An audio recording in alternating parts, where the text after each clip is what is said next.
ঘৰখনৰ বাহিৰতে হওক আজি মোৰ বেংক বেলেঞ্চ আছে সেইকাৰণে মই সিদ্ধান্ত ল'ব পাৰোঁ মই গাড়ী এখন ল'ম বুলি ক'লে মই ল'ব পাৰোঁ এতিয়া মোক ঘৰ এটা লাগে বুলি ক'লে মই ল'ব পাৰোঁ যাৰ পইচা নাই যাৰ একাউণ্টত জিৰ' বেলেঞ্চ তাৰ সিদ্ধান্তটো জিৰ' মোৰ বেংক বেলেঞ্চ আছে সেইবাবে মই সিদ্ধান্ত ল'ব পাৰোঁ মই গাড়ী এখন ল'ম বুলি ভাবিলেই ল'ব পাৰোঁ ঘৰ এটা লাগিলেই ল'ব পাৰোঁ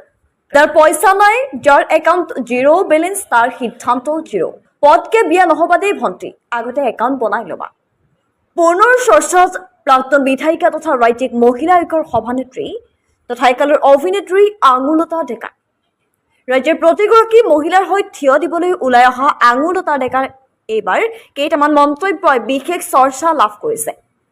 মোৰ বেংক বেলেঞ্চ আছে সেইবাবে মই সিদ্ধান্ত ল'ব পাৰোঁ মই গাড়ী এখন ল'ম বুলি ভাবিলেও ল'ব পাৰোঁ ঘৰ এটা লাগিলেও ল'ব পাৰোঁ যাৰ পইচা নাই যাৰ একাউণ্ট জিৰ' বেলেঞ্চ তাৰ সিদ্ধান্ত জিৰ' তাৰ পিছতেই মঞ্চৰ তলত থিয় হৈ থকা যুৱতীসকলক কয় পটকে বিয়া নহ'বা দেই ভণ্টি আগতে একাউণ্ট বনাই ল'বা নলবাৰী জিলাৰ ঐতিহ্যমণ্ডিত টিহু মহাবিদ্যালয়ৰ কালীচৰণ ডেকা সৰণী প্ৰেক্ষাগৃহত টিহু পৌৰসভাৰ উদ্যোগত নাৰী সবলীকৰণৰ ওপৰত আয়োজিত এখন সজাগতা সভাত অংশগ্ৰহণ কৰি এই মন্তব্য কৰে নেত্ৰীগৰাকী তাৰ পিছতে সৰ্বত্ৰ এতিয়া চৰ্চিত হৈ পৰিছে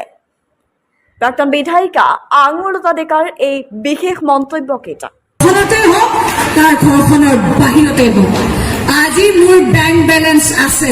সেইকাৰণে মই সিদ্ধান্ত ল'ব পাৰোঁ মই গাড়ী এখন ল'ম বুলি ক'লে মই ল'ব পাৰোঁ এতিয়া মোক ঘৰ এটা লাগে বুলি ক'লে মই ল'ব পাৰোঁ যাৰ পইচা নাই যাৰ একাউণ্টত জিৰ' বেলেঞ্চ তাৰ সিদ্ধান্তটো জিৰ' হয়নে নহয় ভণ্টি কোৱা ভাল কথা কৈছো নে কোৱা নাই পটককে বিয়া নহ'বা দেই কৈ দিছো পটককে বিয়া নহ'বা প্ৰথমতে একাউণ্ট গৰম কৰি ল'বা তাৰপিছত হয়নে নহয় মোৰ সাক্ষী কৰি এটা ঘৰতে হওক তাৰ ঘৰখনৰ বাহিৰতে হওক আজি মোৰ বেংক বেলেঞ্চ আছে সেইকাৰণে মই সিদ্ধান্ত ল'ব পাৰোঁ মই গাড়ী এখন ল'ম বুলি ক'লে মই ল'ব পাৰোঁ এতিয়া মোক ঘৰ এটা লাগে বুলি ক'লে মই ল'ব পাৰোঁ যাৰ পইচা নাই যাৰ একাউণ্টত জিৰ' বেলেঞ্চ তাৰ সিদ্ধান্তটো জিৰ' হয়নে নহয় ভণ্টি কোৱা ভাল কথা কৈছো নে কোৱা নাই পটককে বিয়া নহ'বা দেই কৈ দিছো পটককে বিয়া নহ'বা প্ৰথমতে একাউণ্ট গৰম কৰি ল'বা